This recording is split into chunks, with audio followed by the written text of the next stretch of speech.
Welcome, everybody. Welcome to this GGP-Connect webinar. Now, it feels like it's a really special one because it's with the team from Uruguay.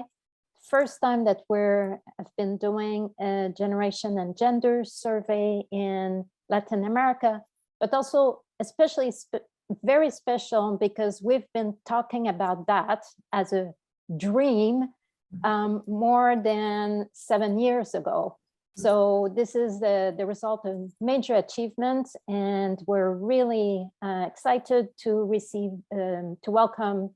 On the screen, you see 2 members of the team, Ignacio and Wanda, and among the participants, I see the name of other members of your team in Uruguay. So more than welcome, and we look forward to hearing how did you do it and how is it going with the fieldwork in Uruguay. So all yours for the next 20-25 minutes. Good morning, good afternoon to you, and thanks, Anne. It's quite special for us too. As you say, it's been a long journey, so we are happy to share some of the, at least partial results that we're having. I'm sharing the screen so I can show you some of these. Are you seeing the PPT? Yes, it's good, thank you. Great. Well, thanks again, and it's nice to see you all. This is a long list of names because we are setting up a team that it's both a research team from the Universidad de la República in Uruguay, but also a fieldwork team that we set up for conducting the fieldwork of the GGS.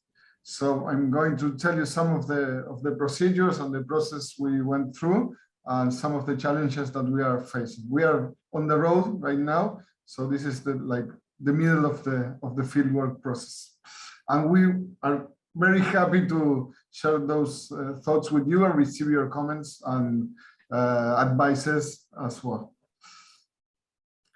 I need to tell you that Yael couldn't be here because she had an appointment, and she's the fieldwork manager along with Santiago Pelufo and the rest of the team.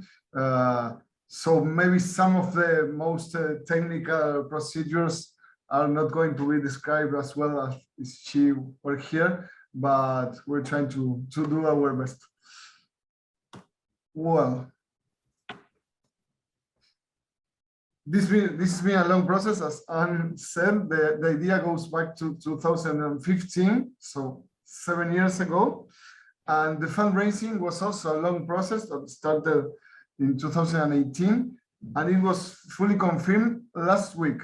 So we are celebrating those days because it was really hard. It was hard to get all the money together. However, we had already started the fieldwork. It was like the final funding that needed to be confirmed, and that was what happened last week.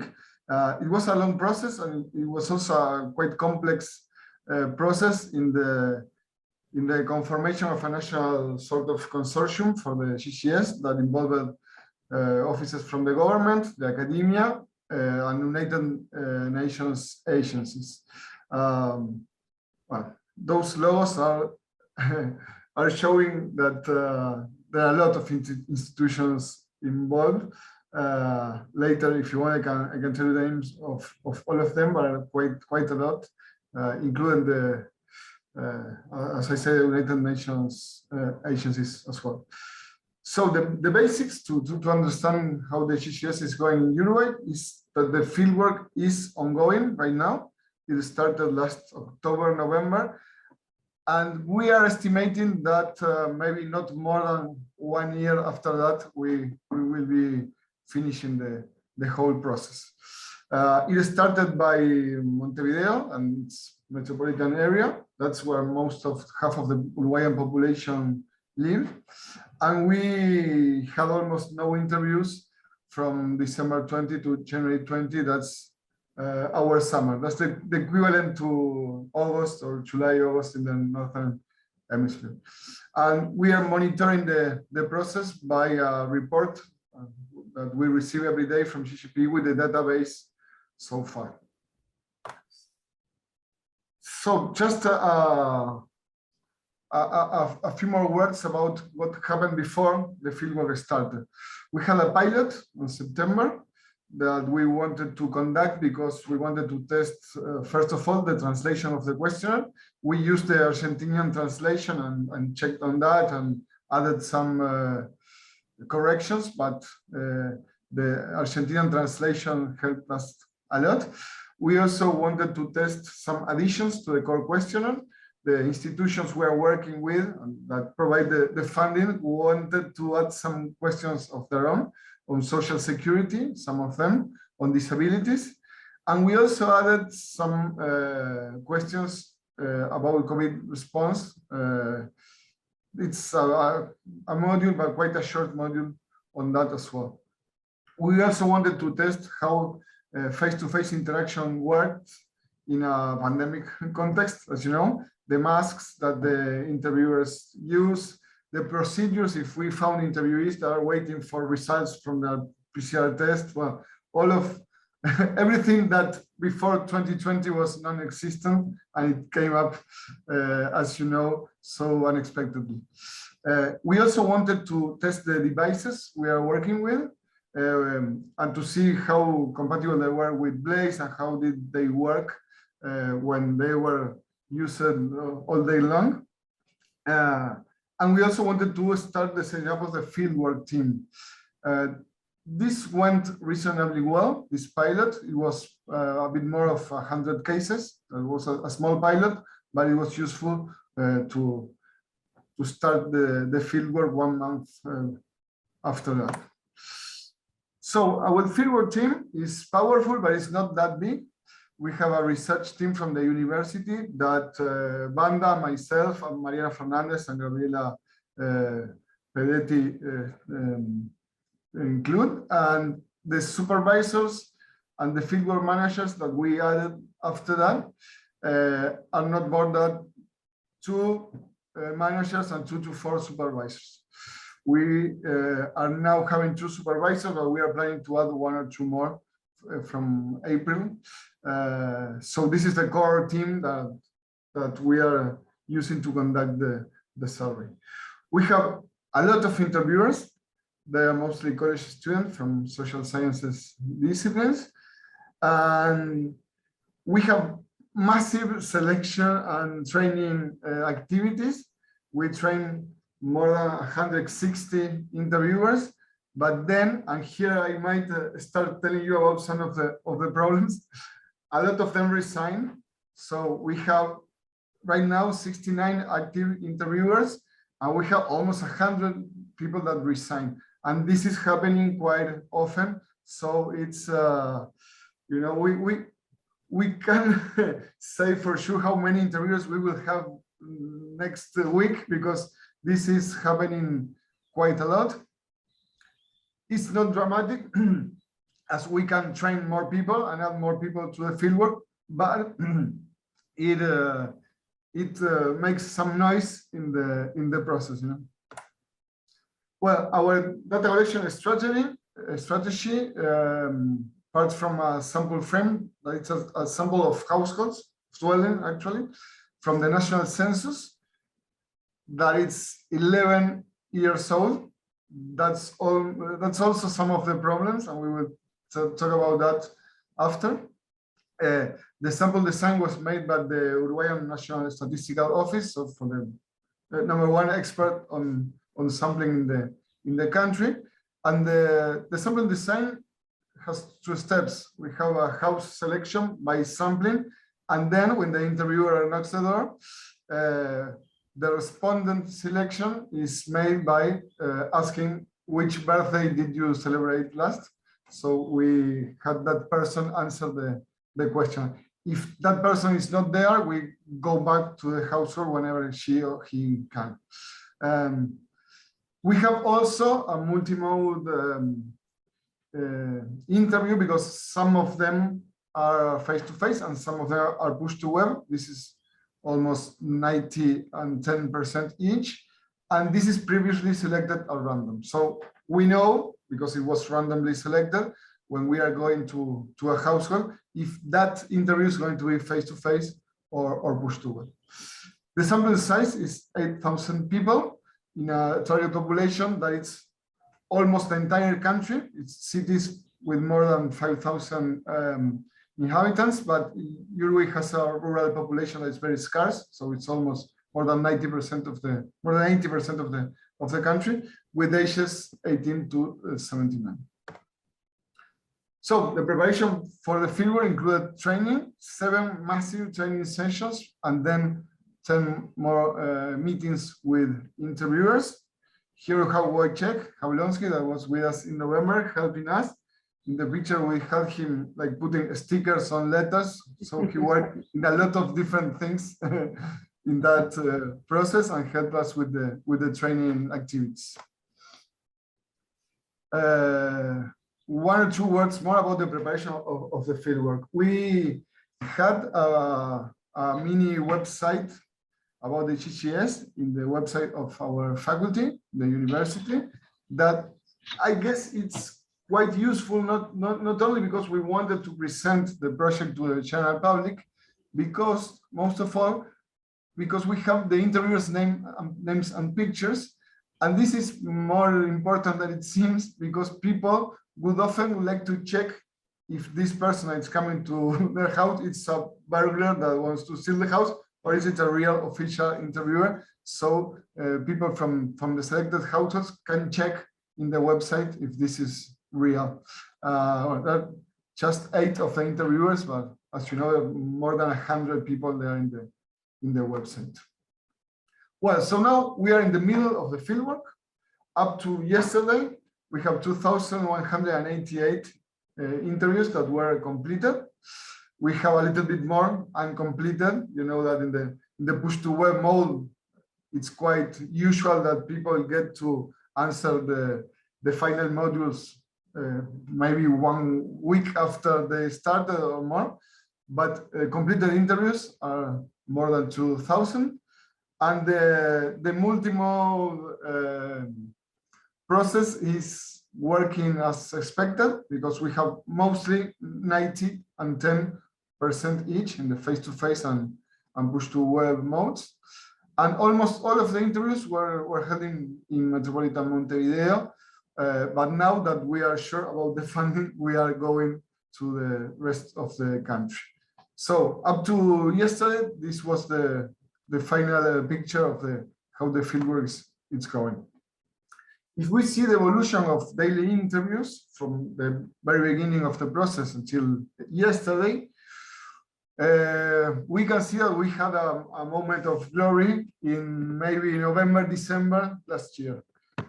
Then this low valley that you see in December, January is the summer we talked about. And then after the summer, we couldn't get back yet to those levels of efficiency that we had in November, December. The resignation of many interviewers is part of the explanation. February is also summer, and so we have an excuse for February. But then in March we need to get back to those levels, and we can't yet. And we are hoping that from late March to April, with more supervisors and with all the things we know now and the new funding, we will be able to get back to those levels so we can end as scheduled. If we see this by mode, there is no special evolution in the push-to-web mode. So it's almost the same in different levels because it's 90-10%, but it's almost the same. So this is good news for us that wanted to stay with near 10% of the interviewers done by CAWI, by web. And we have more than 11% now. So this is working. Well, the response rate by mode, it's in the push-to-web mode, 22.7%, and the face-to-face mode, 32. 0.1%. This is one of the indicators we might have, although the households that rejected the interview are not completely out of our reach yet, because our procedures tell that we need 3 rejected visits to get that household out of the sample. So these are the denominator for this response rate include households that can climb up to the numerator if we revisit successfully those households. So this is like the bottom, the floor of the rate, and we can get these numbers up by revisiting households that in a first visit rejected the interview, or that nobody was there. So we are getting back to those households, and when we fail for 3 times, then we say, well, this household is out of our sample.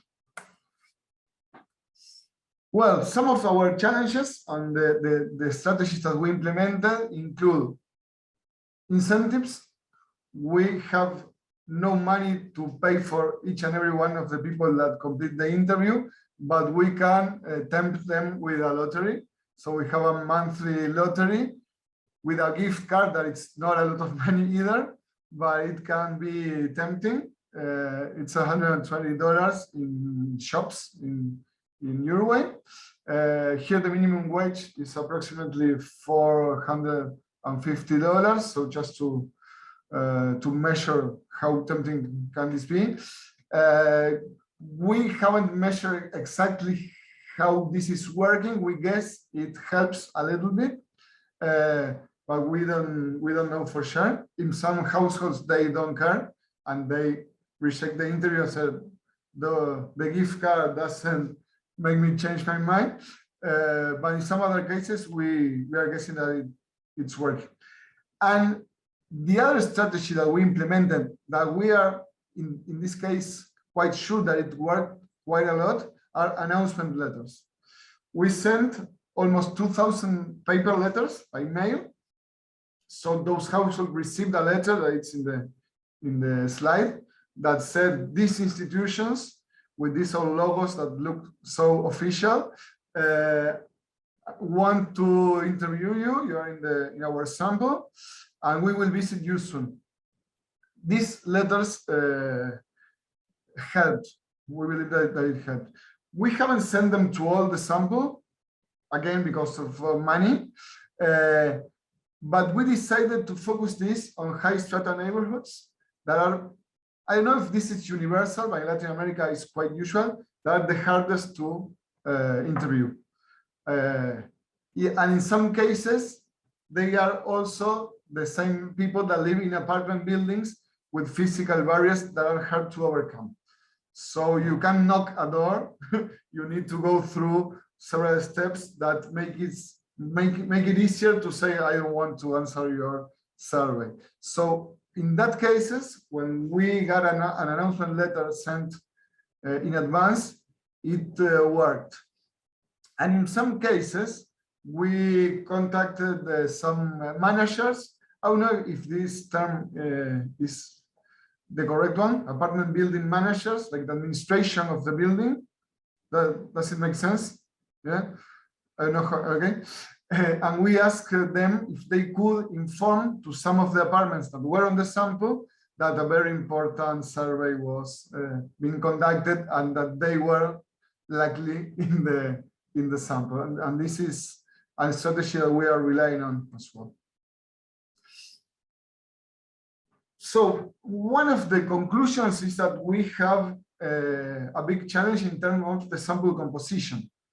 Because of this is no new to people that work with surveys. Working age males are harder to find. High strata neighborhoods are harder than the other ones. In this, sorry, I didn't translate this graph, but you can see from left to right, the lower and the higher strata and the level of advance. This is not a response rate, but a level of a pace of advance. And in the higher strata is 20%, and in the lower strata is almost 29%, showing that this is a big challenge for us, and we need to think about more efficient strategies to end those strata, because we don't have the individual characteristics of people that rejected the interview, but the characteristics of the dwellings that we are looking for. So the neighborhoods mostly is what we are looking when trying to describe where are the problems in terms of response rate. However, we have some other strategies so far. We are trying to visit households on Saturdays, and that worked quite a lot. Maybe this is obvious, but we wanted to tell you about this. And we are revisiting, as I said before, a lot of households where the survey was previously rejected. And we go, this is also on Saturdays, with the university official vehicles that make the survey look mandatory, which it isn't, but we benefit from the confusion. And we have supervisors go there and say, well, you rejected one of my interviewers, but this is important, and we insist, and it tends to work. So Saturdays are our lucky day. If you see the evolution of the daily interviews, those peaks are supervisors going to revisit households on Saturdays. We are also trying to select the best interviewers we have for those revisits to the neighborhoods that are most that reject the survey the most. And as we said before, the announcements letters are maybe the best strategy we came up to so far. Ignacio, We also, you've spoken for 20 minutes now, just a little. Oh, thanks. I'm finishing. We have also a problem that it's harder to solve, and it's that the sample frame is old. It's 11 years old. We don't have anything better to do, but it's a problem. And we have, you see, this is very illustrative, because we have, if we look at the 100% of households that rejected the interview, the refusal, I mean, I don't want to answer your survey, is almost as important as houses that can't be found, because they don't exist anymore, because the dwelling sample frame is not good enough. Well, cities change, and in 11 years, they change quite a lot, at least in Montevideo, it was the case. And this is a problem that we can solve only by asking our expert to add more houses to the sample design. If it doesn't, if it works without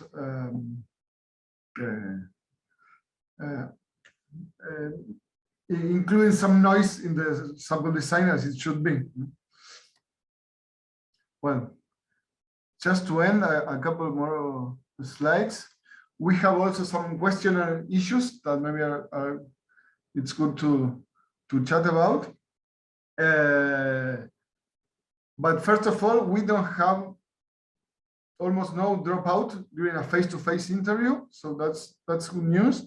We have some dropout during web interviews, most often during this mode about activities and income. And people, in some cases, it's not a lot, but drop out there.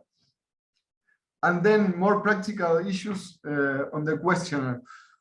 The drop-down menu for occupations can be problematic sometimes, and interviewers are, in some occasions, choosing a random occupation and then writing the real occupation in observations just to keep the interview going if the process is getting slow.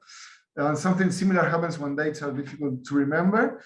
This can be problematic in terms of the scenario after the fieldwork, when we need to get all those observations together and produce categories. Some questions are not understood completely. For example, we say in some social security questions that we have, imagine a situation where you're working and this is not the real situation of the person. This is getting messy, so we have problems there. And then the interviewers are saying that they are finding it complicated to navigate through a specific question because Blaze doesn't allow to search for a specific question. You need to go one by one, and that can be problematic.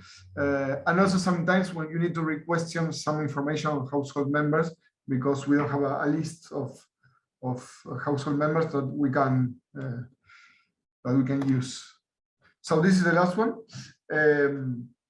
What we are planning to do is to go on with the fieldwork, but increasingly focusing it on locations outside Montevideo, as we are mostly lacking.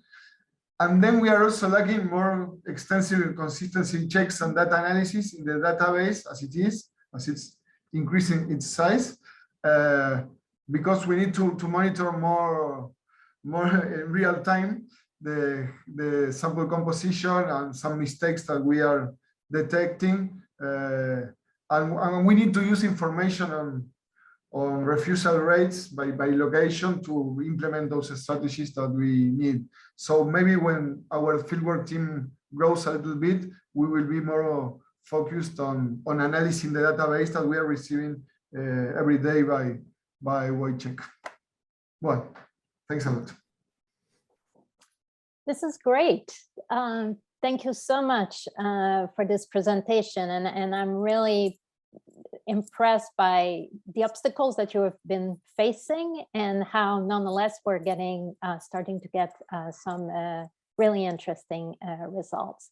So I invite now the audience to either type your question in the Q&A or to raise your hand, and we can allow you to ask the question if you prefer.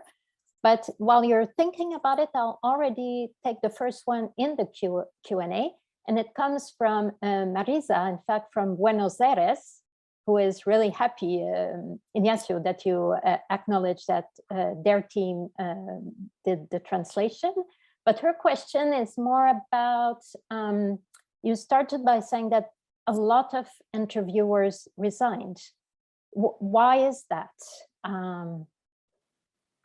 Well, they are young, they are looking for another jobs, they get those jobs often, and although we are paying above the market value of a survey, our survey is most often more than an hour long, and it can be a hard work. So if they get other jobs, they resign, and they are also students, so when they have exams, they resign for a little bit, they want to get back later. So it's a kind of job that they use just to get an additional money that they need.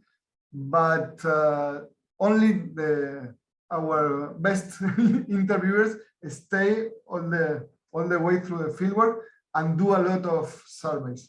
The most, the mean interviewer, the average interviewer, does dozens of interviews, but then it's quite probable that they resign at some point.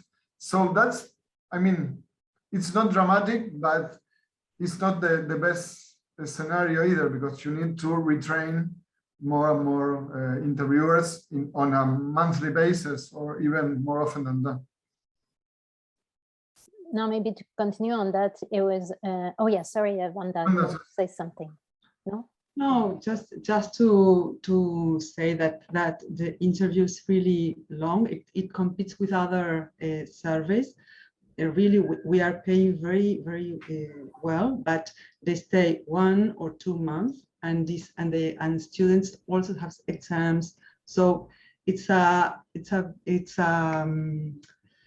balance between having very, very good interviewers and very compromised. But when in times of exams or they have to study, they just take the money they need and they resign. But I want to say that we have the supervisors also have a very important role, and they are very. I think this is a very good virtue of our team fieldwork. Fieldwork team, because they are used to follow panel surveys. So they do a very good work. For example, rejecting the rejects. They are very good at this, and they make this all kind of strategies to go with a team. It is not just the official university that it has the seal. No, it's just they go in a group. They are very supported by the supervisor team, and this is really a difference. So Ignacio remarked it, but I wanted to be more specific about this. Thanks for this. Now, one thing I was wondering is to which extent you've been running. So you explained that coming up with an official vehicle is a successful strategy. Your landing page or website that you have, putting the photos of the interviewer. Have you been running other awareness campaign or social media campaign? Have you done additional things to try to bring attention to the survey? Yeah, I mean, we had some posts about that, but we haven't planned to talk to the general public as a whole, because I don't know, can be quite expensive, and it's the probability that someone that hears about this on the media, it's going to be in the sample, it's quite low, so we haven't focused there, although we thought about that at the beginning mostly. Yeah. And we have the danger that someone said, do not respond, it's an hour and a half. This is perhaps also it is very long. They say it's 1 hour, but it's if you have big families, really it would take a lot of time. So at the end of the process, well, at the middle of the process, actually, we are trusting a lot on the announcement letters. That's our golden bullet. Great. There's really interesting question, methodological question from Joy from the Hong Kong team. So she's asking, there are two questions. So what are the reasons that refusal in face-to-face mode seems to be quite high? Do you know the main reasons why people refuse to participate? And the second question is, you mentioned that there are houses that cannot be found. So in terms of sampling strategy, do you then replace them, or what do you do? Well, in the first question, maybe we need to clarify first that response rate, we already said, but again, that response rate includes in the denominator households that are that can be interviewed, because we were refused, we were rejected just once, for example, and we are giving them 3 opportunities. So it is low because we have in the denominator all those households that can already be interviewed. If not, if we had put in the denominator only the households that really rejected 3 times, the response rate would be 60%, about 60%. And we're very similar in push to web and face-to-face. So we have those 2 possible indicators. We finally reported this one, but that's the nuance on this. And the reasons are quite well. We have it in the one of the last slides. The reasons are the pure refusal. I don't want to answer your survey. That's 39%, I guess. But the other are a bunch of other reasons that include the house is now a shop, the house can't be found, and many others. So going to the second question that is linked to the first one, the household that we can't found, we would like to replace them by, I mean, an additional mini sample that, well, needs to be designed by the same sampling expert that designed the first sample in order to don't break any rule on sample design. But we might need these additional households because we are having that problems with a frame that is 11 years old. Great. Another question in the chat from Marisa, and asking more, you did talk, Ignacio, about how successful you were with the funding, but how difficult, also challenging it was to put the funding together. So the question here is, how do you manage really to convince the donors here? What sort of argument did you use in terms of the added value, the benefit of this survey? Well, Wanda. I can begin.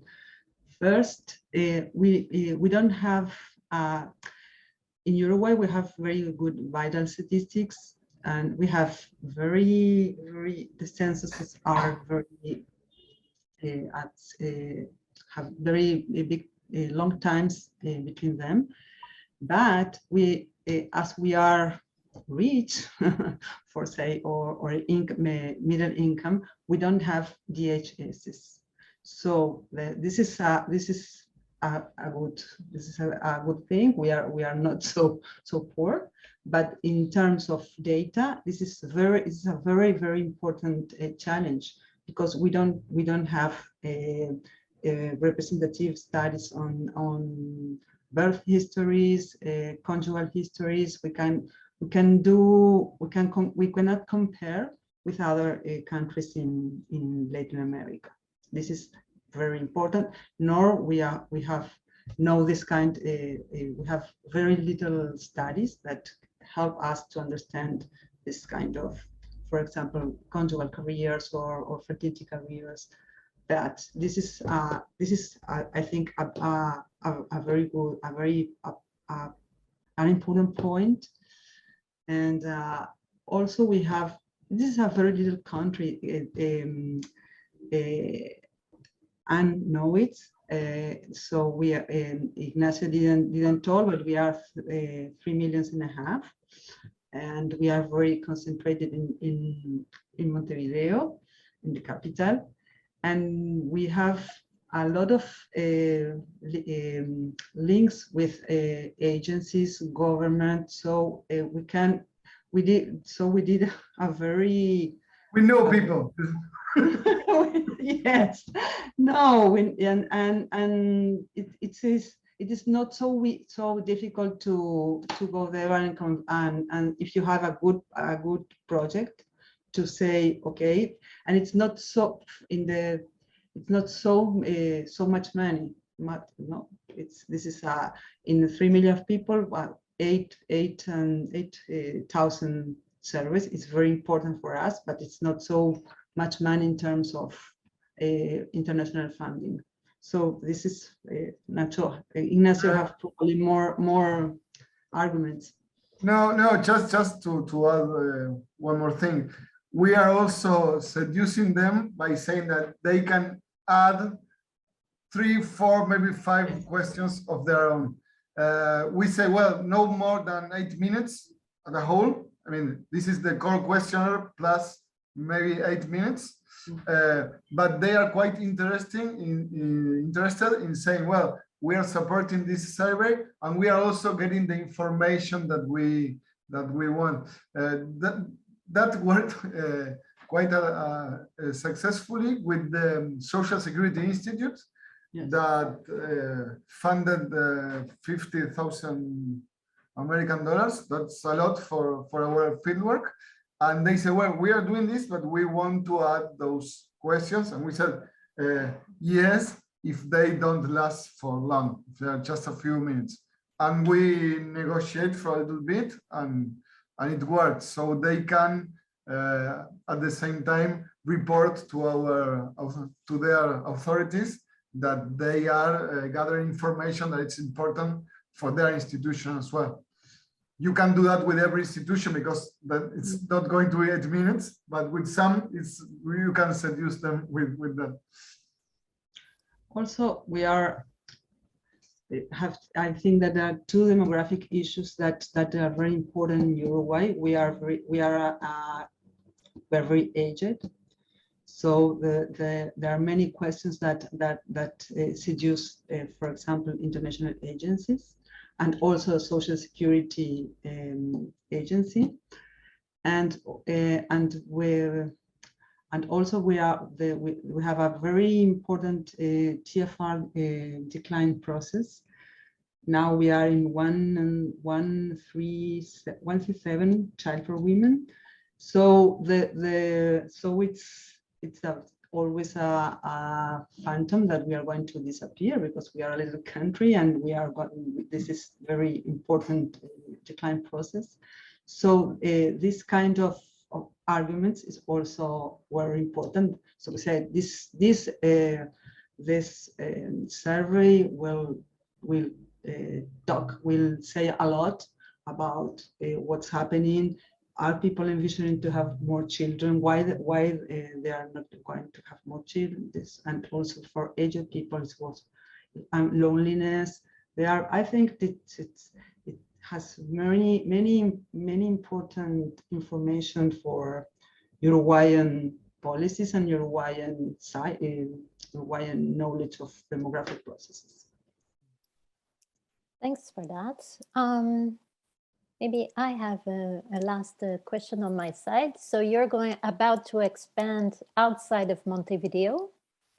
What will be the challenge there? Do you think that it'll be a survey coming from a university in Montevideo? Will it be well received outside, or do you think you'll be facing more challenge or less challenge in getting participants to respond? Well, what we are assuming, quite optimistically, is that outside Montevideo, people tend to reject surveys less, because in Montevideo, people are getting tired of surveys, and outside Montevideo, not that much. But this is anecdotal evidence, and I mean, it's what people that work on fieldwork teams say usually, but we don't know for sure. But we assume that, maybe because we want to believe. One of the challenges, anyway, is that we need to work with interviewers we have two options: to work with interviewers that are from that cities, or to transport our interviewers from Montevideo to other cities. The city that is further is 5-6 hours. So the country is small, and this is not a very big problem. However, we are deciding, at least so far, to work with local interviewers. Maybe to travel one day and train all those people, and then let them do their work in their cities. And this is because our fieldwork team did work with those local interviewers in past surveys. So there is some expertise that it's already gathered in these cities, and we believe that this is the best strategy. But uncertainty grows because Montevideo is like a city that we know very well, and when we go to other places, unexpected things can happen. But so far we are trusting on this strategy to see how it works. And perhaps this is an important note that the university is highly decentralized also. We have, I think, 4 or 5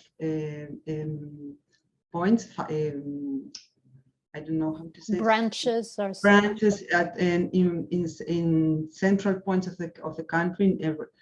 So we can use this locals to get some support, and also the Yael and the team, the fieldwork team also knows the people there, and we can also help them to get contacts to, for example, to try to also have vans and I think this is not just that Montevideo is coming to the country, to the hinterland. It's we have a red. How do you say red? A network. A network that can also help. Great. Well, on that, I'd like to really thank the two of you, but your whole team for this work. We're really excited, and of course, we'll re-invite you so that you can provide us with some actual results of the data next time round. So thank you so much for the team in Uruguay, and thank you to the participant. I'm going to close formally the webinar, but if you want to stay and chat informally with our speakers, stay here. We'll stop first the recording, and then, but you can stay and ask a further question. We'll stay online for another 5 to 10 minutes. So on that, thank you very much, everybody. Great webinar. So see you next time. Thanks a lot. Our pleasure. Thank you.